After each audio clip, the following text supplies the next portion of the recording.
Assalomu alaykum do'stlar, bugun biz ipodrom yonidagi mahalladamiz.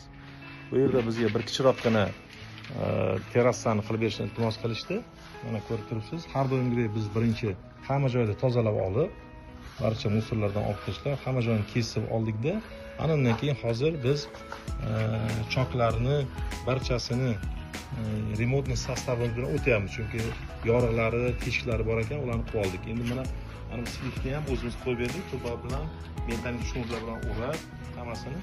Ana undan keyingi etapni yana keyin ko'rsataman nima qilayotganimizni. Sizlar mana hammasini tayyorlab oldik.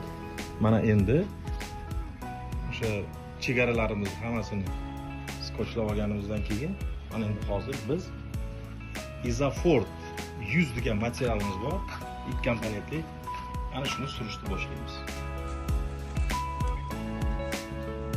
Do'stlar, mana birinchi slojni surishni boshladik. Do'stlar, mana bugun yakunlab berdik. Izofort 100 degan materialimiz juda ham qattiq material.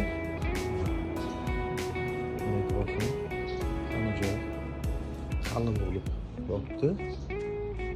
Slivni atrofini ataylabdan ko'proq qildik. Kimga ushbu xizmatlar kerak bo'lsa, marhamat murojaat qiling. Sizga ham albatta qilib beramiz.